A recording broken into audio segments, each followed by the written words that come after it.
Ja, die moeder van die gemeente het gepraat, nee. Julle weet te luister. Volgende wil ek met jou praat oor 'n bite-size tipe geloof. Ek weet nie van julle nie, maar ek dink die hele kwessie van geloof en hoe om te glo en hoe om geestelik te groei en hoe om nader aan die Here te kom is baie keer maar 'n worstelstryd. En ons verstaan hoekom dit so is, nee, buite die feit dat dit 'n geestelike oorlog is. Jy weet, die vyand wil obviously nie hê dat ons moet doen wat ons moet doen en dat ons kan wees wat ons kan wees nie. Daar sal soveel goed gebeur en daar kan soveel goed gebeur om ons uitmekaar te probeer ruk in jou geloof, dat jy jou geloof moet versaak en dat jy op 'n punt daar moet kom en sê, ja, maar ek dink nie dis meer die moeite werd nie.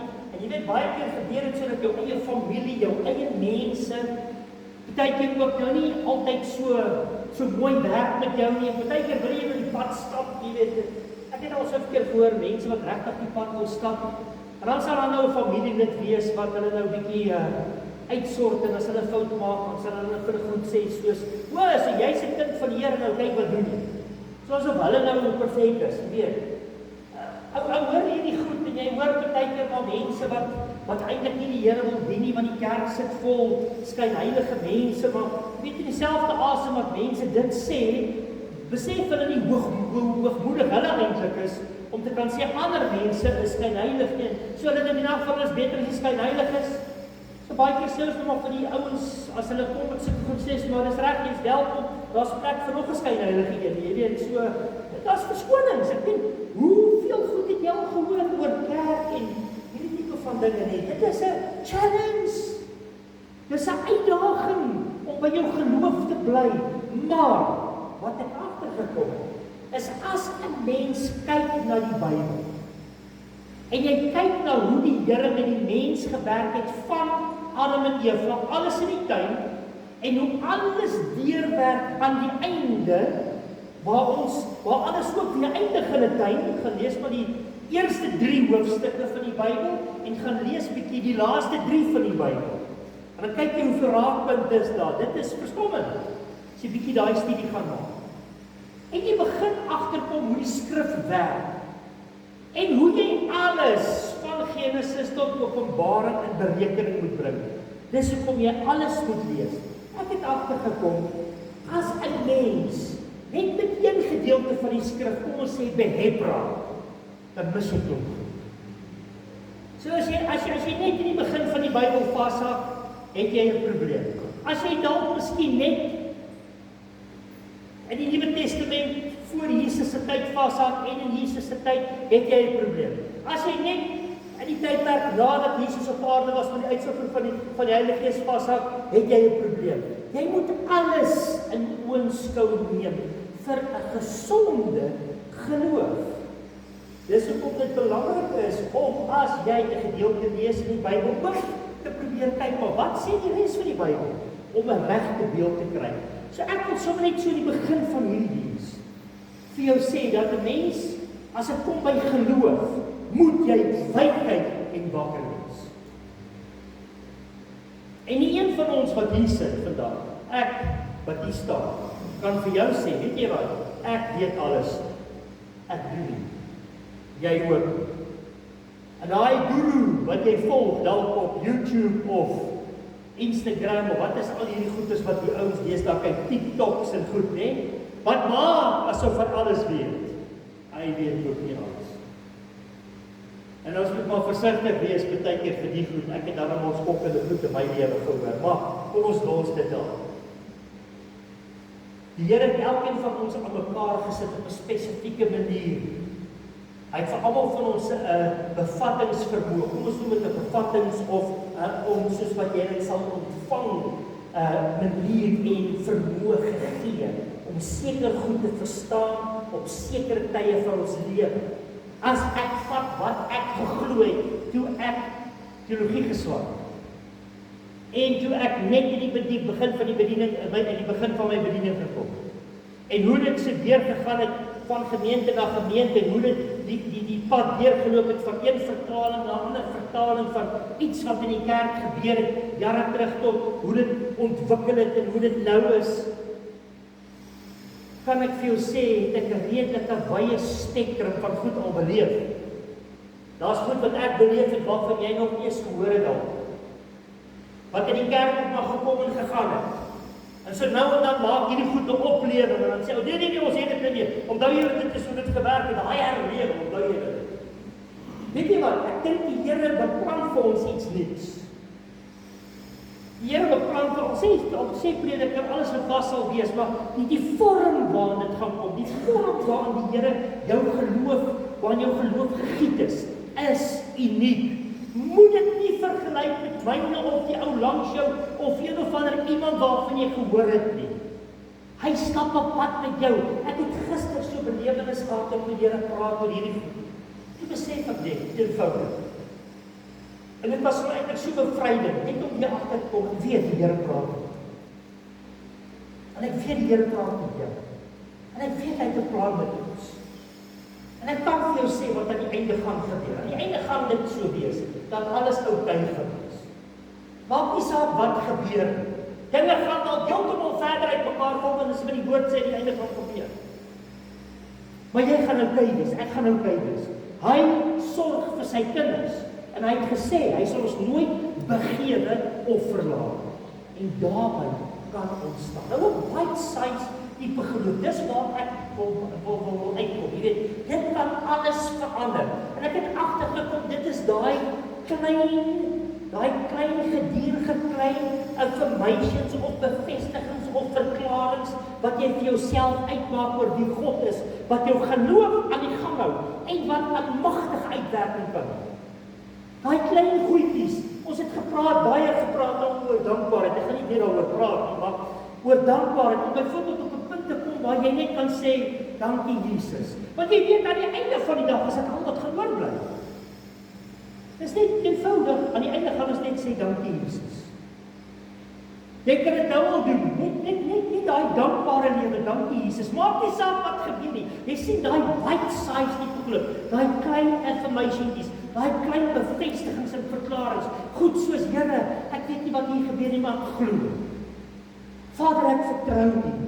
Daai bite-size tipe van klein goedjies wat 'n verskriklike groot invloed kan hê in ander mense en jou lewe, en weer baie keer agterkom, want weet jy wat, dit gaan regtig oukei wees. Sulke tipe verklaringe en bevestigings van jou geloof het natuurlik die potensiaal om groot dinge te bewerk. En ek gaan dit nou vir jou lees. En dit is wat jy gedurig vir jouself sê oor God, wat die verskil maak. Want dan kom 'n mens baie keer agter, weet jy wat, dankie is genoeg. Baie keer is dit net, Here, ek weet nie, maar U weet. Dis iets wat ek en my vrou beleef het, so einde laas jaar, so van haar storie af regdeur, en ons kinders en alles rondom dit. En ek weet nie wat voor lê nie, maar ek kan net sê dankie. Miskien het jy dieselfde belewenis gehad. Miskien staan jy vandag voor 'n krisis en jy weet nie regtig hoe, wat nie. Nou, die antwoord gaan eenvoudig wees. Gaan 'n eenvoudige antwoord wees. Maar dit gaan nie 'n maklike pad wees nie.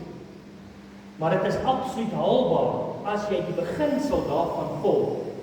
Kan dit iets kragtigs in jou lewe wees. Eerste slide wat op die bord gaan kom, wat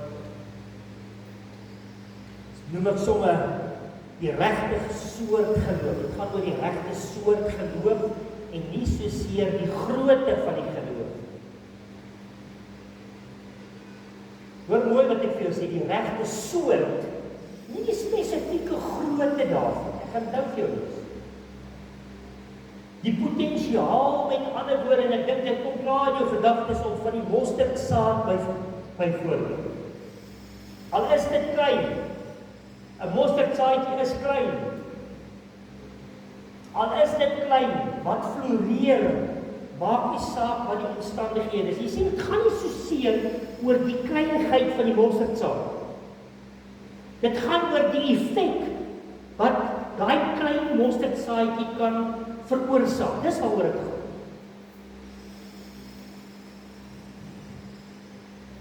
En as ons die skrifgedeelte nou gaan lees, wat ek nou vir jou gaan lees in amper daar, dan kom jy agter, Jesus praat oor die grootte van die mosterdsaad, maar dieselfde asem sê vir hulle het klein geloof.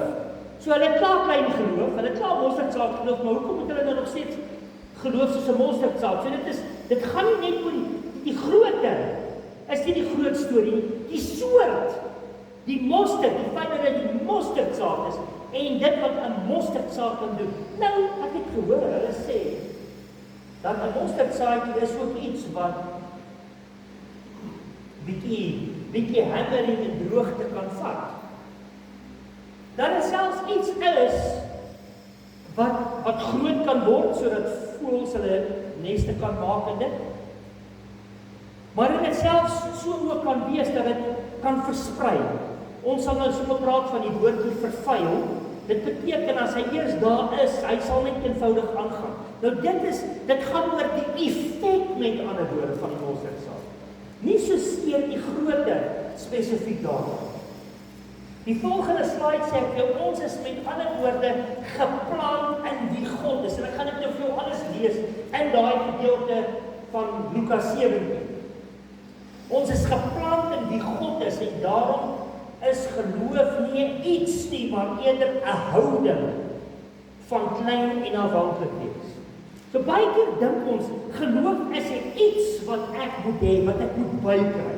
Nou, kom ons vra die vraag af as jou. Hoeveel preke het jy in jou lewe al gehoor oor geloof? Ek kan jou die antwoord gee, hordes, is dit nie? Hoeveel boeke het jy al gelees oor geloof? Kyk, as daar 'n nuwe boek uitkom wat gaan oor geloof, en om meer van dit te kry, ou maar die manne koop en ons lees om top verkoop. En ek dink, dit is hoe ek ook is, as ek iets hoor van geloof, en ek hoor iets van wat my kan help, om bietjie meer geloof te hê, en sterker geloof, wat ons weet op die skrif sê, dit sal vir jou wees volgens jou geloof, en jy gryp hierdie goed, en jy gryp oorals te rond, en dan dink jy, dit is iets wat ek, en dan besef ek,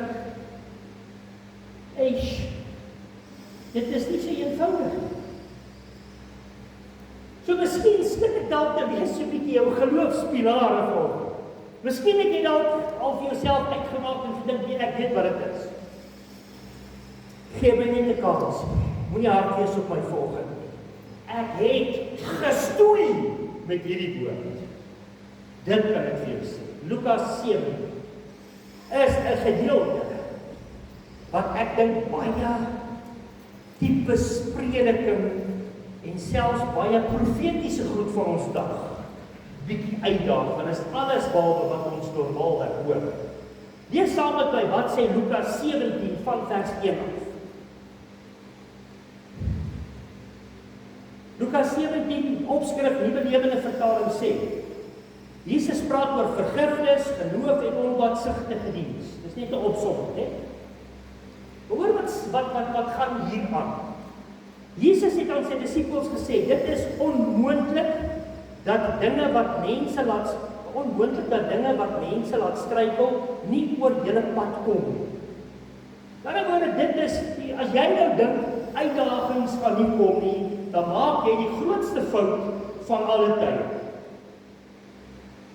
Groot ellende wag egter op hulle deur wie dit veroorsaak word. Partykeer moet ons weet, dit is 'n predikant, 'n pastoor, 'n kerk, 'n selleier, noem dit wie ook al, as jy iemand leer, dan moet jy weet, daar's 'n magtige verantwoordelikheid op jou, daar sal 'n groter oordeel oor jou wees, as jy mense verkeerd goed leer, né? Dit is hoekom ek dink, partykeer sê mense te maklik, so sê die Here, en partykeer wil mense te maklik goeders weer lê en uitlê, en dan neem hulle nie die hele Bybel in ag nie, en dan praat hulle op goeders wat nie heeltemal waar is nie. Hy sê, weer die een wat wanneer wat mense laat struikel. Dan sê vers 2, hy sê, dit is voordeliger vir sulke persone. Nou hoor mooi, die Bybel sê dit is beter vir hulle dat die volgende met hulle gebeur. Dit is voordeliger vir sulke persone as 'n maalklip om hulle lekker vasgemaak en in die see gegooi word, as dat hulle vir een van hierdie geringes 'n struikelblok sou wees. Geringes hierso, kleintjies, word tyd in ander vertalings, jy kan Matteus 18 ook lees, en dit verwys definitief ook sekerlik na kindertjies, fisies kindertjies, maar ook mense wat klein in die geloof is, of jonk in die geloof is, of nog nie ervare is nie. Dit kan enige iemand insluit, van 'n kind af regdeur tot 'n ou mens, né? Wat dalk net tot bekering kom. En om te dink die Here sê, dat as jy met al die uitdagings wat daar is, goed verkondig aan die einde van die dag, wat mense, of as jy die oorsaak van hulle struikeling is, tou om die nek, klip, seer. Dis bietjie erg, is dit nie?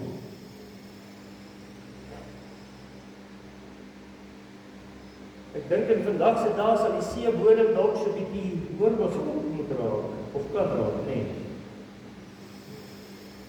En ek sê dit met baie groot versigtigheid oor my eie lewe en my eie bediening. So jy moet seker maak voordat jy dinge kwytraak, nee, met ander woorde.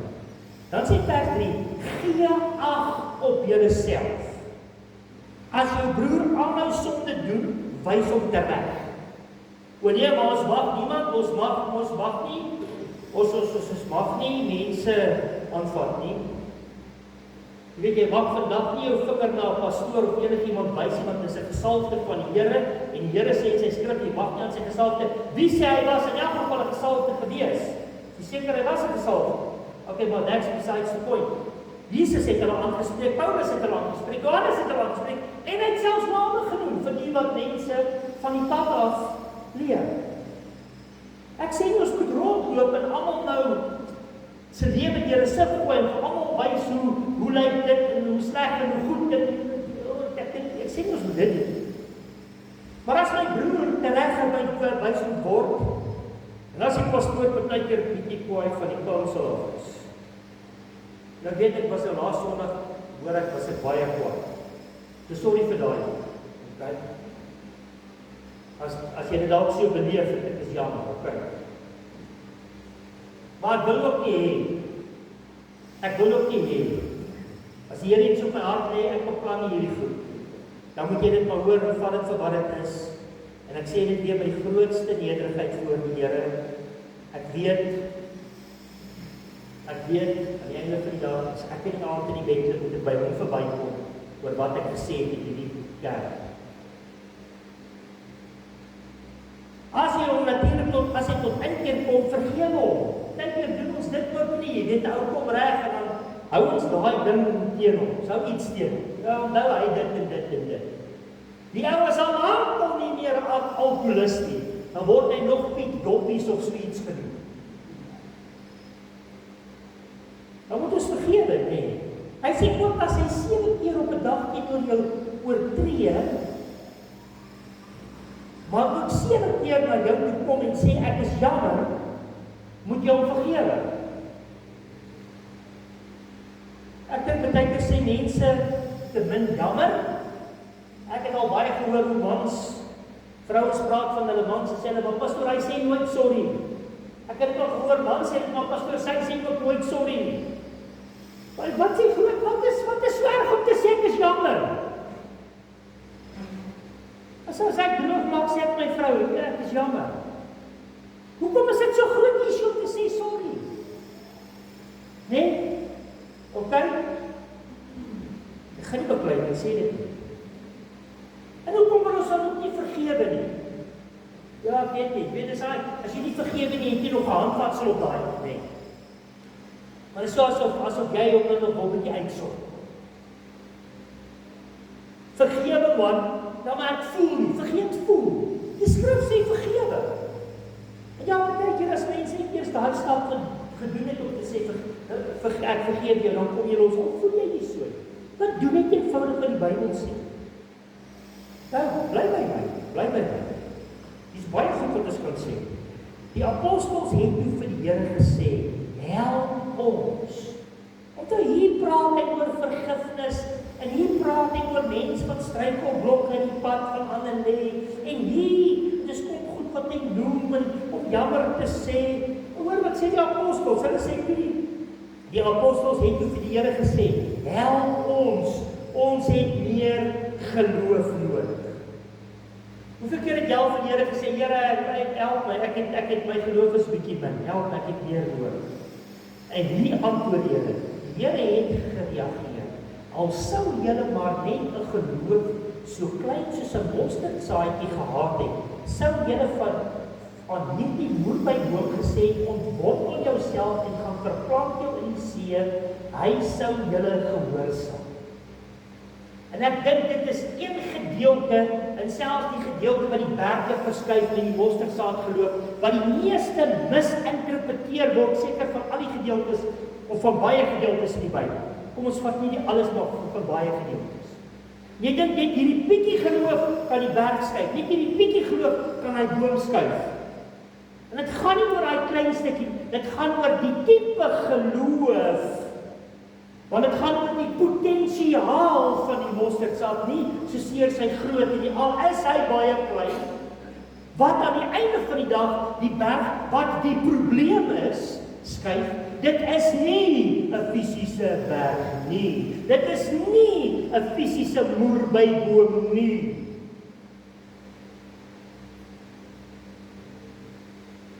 Onthou die vyeboom wat verdroog het, dit was 'n fisiese boom en Jesus het iets daarmee gesê.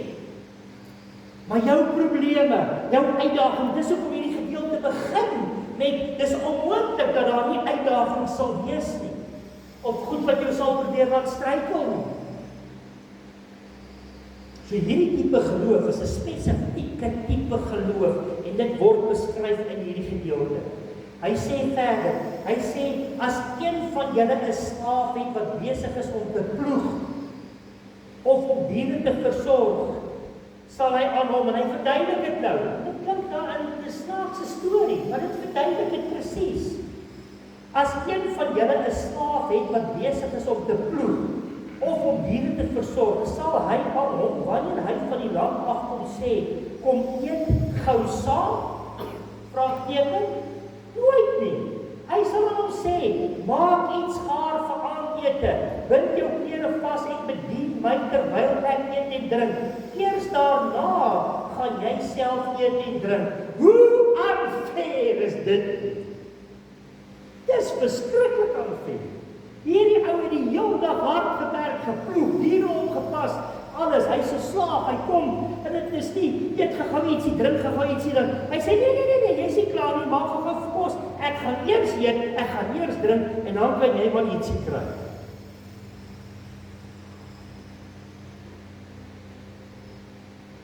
Dit is daai wat ons baie keer voel, nobody loves me, everybody hates me, I'm gonna eat some worms. Ek gaan nie die res van my rykie wys op julle ken. Dis daai pity party. Here, ek gee my lewe vir die kerk. Here, ek het my alles gegee vir my mense. Here, ek werk soos 'n slaaf vir my kinders. Here, ek daar in die werk, almal pik op my en ek, net omdat ek U dien. O, Here, dit is Here, hoe, wat, ek aanvee.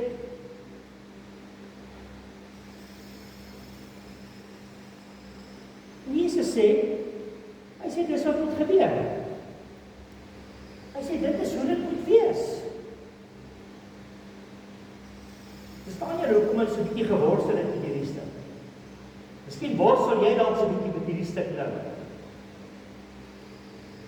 Oh, what happened? Dalk jy het. Sit jy homself af, kom ons draai maar weer.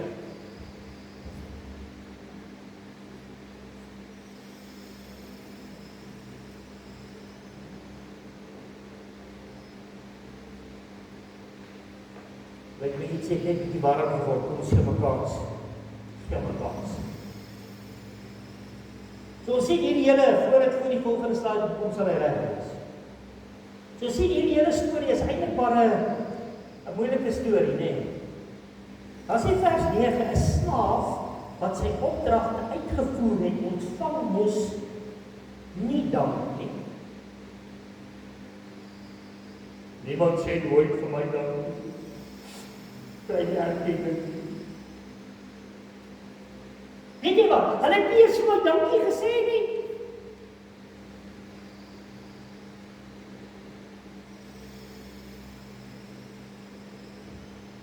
Dit gebeur miskien ook in ander dorpe, seker dalk nie in Ryds nie. Hoeveel keer het jy dit al gesê? Hoor wat sê vers 10, net so. Hy sê net so.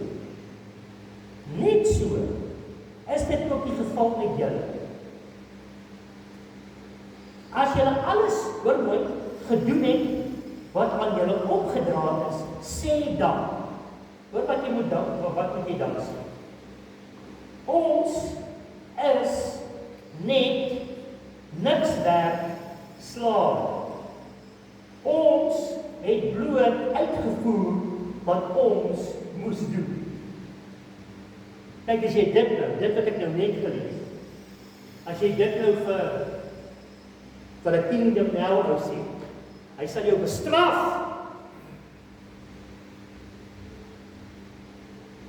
As jy dit vir van hierdie tipe profete gee wat vandag optree, wat net altyd vir jou vertel hoe wonderlik jy is en hoe suksesvol jy gaan wees en jou deurbraak onthou. En hy sê, maar die Bybel sê, ek is niks werd. Wat sê hy? Hy sê, ek is 'n niks werd slaaf. Wat? 'n niks werd slaaf? Ons doen eenvoudig net wat ons moet doen. Is dit nie dat ons baie keer soek ons hierdie erkenning van mense, ons soek hierdie affirmations van hoe wonderlik jy jou ding doen. Luister, kom ek sê vir jou, hoe werk geloof met ander? Wat is die tipe geloof wat ek en jy moet hê? Die tipe geloof wat ek en jy moet hê. Hy moet klein wees, kinderlik wees, dit moet eenvoudig wees, ek is niks, God is alles. Dis wat dit is. En weet jy, dan het die Here 'n manier om iets te doen met jou en my, wat groot is, wat die berge sal skuif, wat die moerbybome sal jaag. Maar is hierdie tipe geloof. So dis nie klein in size. Dis die soort, die mosterdsaad, die invloed, die potensiaal wat daai saad het, die potensiaal wat Kalikril het, die potensiaal, sit jou naam daar in begin. Res van die Bybel praat ook daarvan. So laat jy nou sê. Nou die dag hoor ek iemand sê, daar's 3 tipes geloof, en ek stem op ons saak. Daar's dooie geloof. Dis mense wat bely en bevestig dat hulle glo, maar hulle doen niks nie. Jakobus sê so geloof is dood. Dan is daar iets soos demoniese geloof. Demoniese geloof van baie mense hang hierdie geloof aan. Hulle bely wel, maar dan rebelleer hulle. Soos die duiwels ook in Jakobus wat hulle glo ook in Jesus, maar die skrif sê hulle sidder. Hulle sidder dan. En jy kry mense ook wat sê, nee, ons glo absoluut in Jesus, maar ek kan nog steeds my eie ding doen. Ek glo wat die Bybel sê, maar weet jy wat, nee, dit is daai van, maar jy moet ook dit en dit onthou. 'n Mens praat oor geld byvoorbeeld, en jy sê, moenie worry nie, die Here sorg vir die bossies, en hy sorg vir die veldblomme, en alles, en sal iemand vir jou sê, dit is die waarheid, ek glo dit, maar ek glo ook, ek moet, dit. My eie ding, dis die demoniese geloof. En dan kry jy ook natuurlik geloof wat red. Red in die sin van in elke aspek van jou lewe, nie net red van nie. Maar dit is die geloof wat hoor en dan doen. Gehoorsaam is. En vir dit is daar ook 'n spesifieke tipe mens nodig. En die tipe mens is die mens wat besef, hy is as mens niks werd. God is alles. Die volgende slide wil ek vir jou sê, as ek net alles nou doen. Alles kom met ander woorde uit die hart. Jou gedagtes of jou innerlike menswees. Dis hoe jou hart so oppas, nee. Want Jesus het ook gesê, alles wat sleg is, moord en alles kom ook uit die hart uit. En die Bybel praat ook van die hart is die bedrieglikste, maar dit is die hart wat nie wedergebore is nie, nee. As die Here nie, as jy die Here aangeneem het en hy deel geword van jou lewe, van jou innerlike menswees, maak dit jou anders. Met ander woorde, alles kom uit die hart, met jou gedagtes of innerlike menswees, wat jou gesindheid en gedrag bepaal. Of dit goed of sleg is. Bybel praat ook van as die bron goed is, sal die boom goed is, sal die vrug goed wees. As die boom sleg is, sal die vrug sleg wees, nee? Jy kan nie iets goeds van 'n slegte bron kry nie, jy kan ook nie iets goeds van 'n slegte bron kry nie, nee? Die Bybel praat daarvan. So ek en jy moet hierdie innerlike menswees van ons besaai met bite-size faith. Daai goed wat ons gedurig weer vir jouself wys maak oor wie God is, en hoe goed hy is, en hoe wonderlik hy is, en hoe afhanklik jy van hom is. Goed soos byvoorbeeld, dinge gaan dalk nie te lekker by jou werk. En hierdie goed begin jou later bietjie ry, dit beïnvloed jou. En nou kom jy op die punt waar jy leer om eerder dankbaar te wees. En dan as jy daai vrees dalk kry, of daai gevoel van dit voel asof my hande afgekap is, ek kan niks doen nie, waar jy net op 'n punt kom waar jy vir jouself kan sê, hoorie, weet jy wat, Vader, ek weet nie wie, maar ek vertrou. Here, ek vertrou. Of waar jy net eenvoudig sê, maak nie saak wat gebeur nie, dankie Jesus.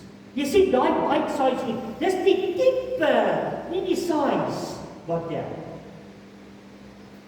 As jy op daai punt kan kom. Miskien gaan dit beteken vandag. Ek hoop dit wat jy hoor, spreek jou geloofslewe aan, sodat iets kan verander, of sodat jy ten minste ietsie anders kan gaan probeer. Maar ons kan hom maar vassteek by goed. Vir jare en jare, en goed geloof vir jare en jare. Maar weet jy wat sy probleem? Solank die pad kom jy dalk agter jy's verkeerd, dan het jy nie trots om te sê sorry. Ek het 'n fout gemaak. Eie trots.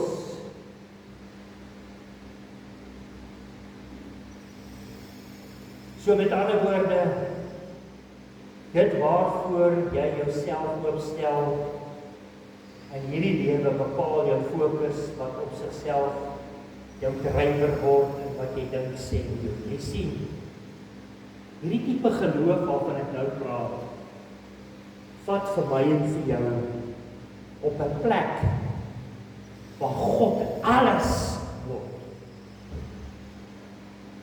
Hy kry nie net 'n stukkie, hy kry alles.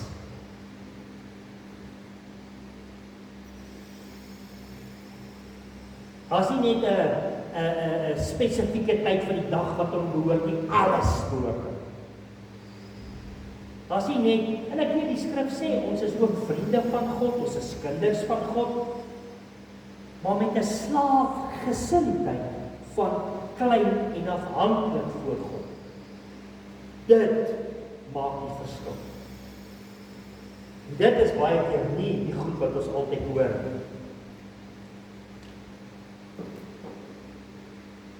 Onbeperkte, dink gou daaraan. Dan gebeur goed soos onbeperkte toegang en krag. Jy moet altyd en sê, Here, ek wil graag hê, ek het 'n begeerte na die werking van kragte in my lewe. Ek weet die Here het my 'n gawe van geloof gegee om hom absoluut te vertrou. Ek weet dit is deel van my gift mix of mengsel, noem dit net wat jy wil. Maar Here, ek begeer die werking van krag. Nie in die sin van om die werking van kragte beteken eenvoudig wonders en tekens ook, maar om sy krag te beleef en te sien werk, né? Ek dit is my begeerte wat ek het. Ek as mens. Dan besef ek, om dit te kry is nie 'n kwessie van dit is van ek wat iets kan doen. Dit is 'n kwessie van die tipe geloof wat nodig is. So dis 'n onbeperkte toegang en krag op sy termes. En hoekom jy dink sê ek doen? Hoekom glo ek wat ek glo? Hoekom doen ek wat ek doen? Hoekom sê ek wat ek sê? Ek moet daai vraag, die why moet ek antwoord, want dit gaan op sy termes. Net baie keer kom ons en dan gebruik ons skrifgedeeltes nie, bid 'n skrifgedeelte oor 'n spesifieke situasie. Nou moet die Here kom en nou moet hy dit doen want jy het dit gebid. Dit kom in die skrif uit. Hy moet dit nou doen want hy's getrou aan sy woord. Hy sê ons in sy woord en nou moet hy dit doen. En nou gebeur dit. So obviously is hy fout. Wat is die fout? Jy het nog steeds op jou termes nie sy termes gevat. Weet ek sal eerder die Here vertrou met alles. En kom ons sê dit gebeur. Of dit gebeur, dan kry hy die eer. As wat ek self probeer God speel. En in die tussentyd trek ek ouens dalk van die pad af. En wat is my einde? Toukie nek neels teen see. Dis waar ek dan hoor. Sien ons moet ons met mekaar kyk oor geloof en geloofsake. Markus 11 sê dit baie mooi. Hy begin en sê julle moet geloof in God hê. En dan gaan hy aan. En dan begin hy praat oor die mosterdsaad en goeters ook, né? Dan kom jy agter, daai is nie weer eens die saais van die saadjie nie. Dit is nie eens dit gaan oor die soort. Wat sê die soort? Ek is klein en nederig voor en in 'n almagtige God saam. Dis wat ek geplant is. En dit maak die verskil. OK. Ek begin klaar maak. Hebreërs 11 vers 6 sê dit ook. Hy sê in vers 1 weet ons dit is 'n hoop op dit wat ons nog nie sien nie ensovoorts sê. Maar vers 6 sê dis onmoontlik om God te behaag as jy nie glo nie. Dis hoekom jy en ek moet stoei met geloof, né? Want jy kan God nie behaag as jy nie glo. Met ander woorde, hom vertrou nie. En dan gee hy daardie antwoord. Presies alles wat ek jou gesê het, jy daar. Hy sê hy wat na God toe gaan, moet glo dat God is. Dan word dit draai by hom, by wie hy is, 'n bite-size geloof. Here, ek glo U bestaan, ek glo U is met my. En dan sê hy, en dat hy 'n beloner is vir die wat hom soek. Jy sien, nou kom ek weer praat die werkskyf, boer by boom kry vlerkies 'n dag gehad. Ek dink ons het miskien dalk, miskien jy, miskien ek, het dit dalk baie keer verkeerd verstaan. Geloof, laaste slide. Laaste. Geloof is eintlik net 'n houding van dat God alles is, ons niks is. Dit sê nie dat jy nou nie kind van God is nie. Dit sê nie dat jy nie 'n vriend van God is, want die Bybel sê dit ook. Dis hoekom ek sê jy alles in aanmerking moet neem. Maar die tipe persoon, terwyl jy kind en vriend is, dat jy ook niks is, dan kom hy en maak gewone mense buitengewone instrumente, wat sy koninkryk, wat in ons is, laat floreer. Nou, vers 21 gaan ek eers vir lees hier van 17, hy sê die koninkryk, party vertalings, manuskripte praat van, is by julle, ander sê die koninkryk is in julle. Jy sien hierdie tipe van geloof maak dat ek en jy dan soos gewone mense, soos wat die Bybelse mense gewone mense was. Elia, dit word vir ons gesê in die Bybel, was mens net soos julle. Hy het gebid, 3 jaar hierheen, die gebid hierheen was daar. Maar is 'n man nes ek en jy, die geloofsvroue, kom ons trek die vroue in van die Bybel, was 'n vrou mens jy. Daai tipe. Paulus het gesê in 'n wonderlike gedeelte soos Romeine 12 wat eintlik 'n awesome gedeelte is. Sê hy moenie te veel van jouself dink. Hy sê voeg jou by die nederiges. Né? Voeg jou by die nederiges. Nou Paulus het gesê word klein onder sy krag en sy magtige sterkte. Dan praat hy daaroor bekommernis. Klink 'n bekommernis en uitdaging nie ook vir jou soos 'n berg in Moerby woon nie. Maar as ek en jy klein word, en hy groot word, dan kom hierdie Here God van ons en dan doen hy iets wonderbaarliks. Hy lig jou op en hy maak jou sterk. Ek wil vanoggend wil ek vir jou bid. My gebed is eenvoudig. Ek gaan vir ons almal bid, maar dit is eenvoudig. Ek gaan nie vanoggend bid vir meer geloof nie, ek gaan nie eenvoudig bid en sê, Here, gee vir elkeen van ons in hierdie plek die regte tipe geloof. Sodat die potensiaal, soos dit 'n mosterdsaai van alles hy klein, die potensiaal wat hy in ons gesit het, sodat dit ons na 'n plek toe sal vat, waar ons buitengewone mense kan wees, wat sy koninkryk, nie my en jou koninkryk, uitdra. Ek dink as jy hierdie tipe geloof het vir 'n nuwe jaar, ons sê nie meer vir mekaar nou, voorspoed, dit sulke goed nie, want ek dink die jaar is al ver genoeg. Jy sal voorspoedig wees, man, vertrou die Here, maak dit 'n bite-size ook geloof. Sê Here, nuwe jaar, nuwe dinge, vertrou U, en dan los jy dit daar. Bite-size, bite-size, bite-size. Klein, maar die diepe, is wat belangrik is. Kom ons sluit ons oor dit. Hemelse Vader, dankie, dat ons vanoggend, soos wat ons hier saam is, eenvoudig kan sien, eenvoudig kan beleef, hoe groot U is, en hoe niks ons is. Ons weet Here, hierdie gedeelte sê eintlik niks werd. En ons wil weghardloop as ons sulke goed hoor, want ons wil altyd baie werd wees, ons wil altyd dankie gesê word.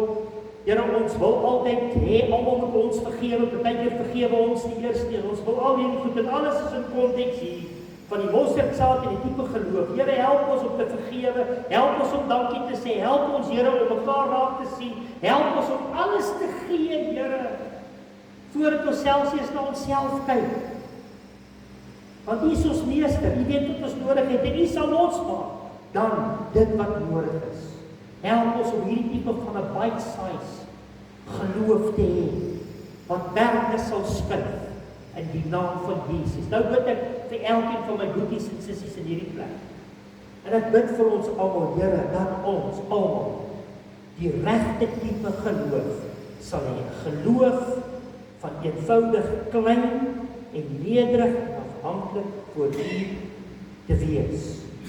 En mag elkeen van ons, Here, elke week terugkom en sê, God is goed, want dit en dit en dit. God is goed, die in daai berg het gestyg. God is goed, ek het hom vertrou, hy het geantwoord. Mag Here, ons wat buiten gewone mense is, buitengewone instrumente in U diens word hierdie jaar. Wat ons finansies betref, geestelike groei betref, huwelike betref, gesinne betref, families betref, besighede betref, Here, ons sit dit in U hand, in U kosbare naam, en ons sê vir U dankie daarvoor. Kom ons praat ons op 'n paar oomblikke, net daar waar jy sit, hou jou oë toe, praat so 'n bietjie met die koning, miskien is daar 'n paar goed wat jy moet op uitsorg, kom ons doen dit nou.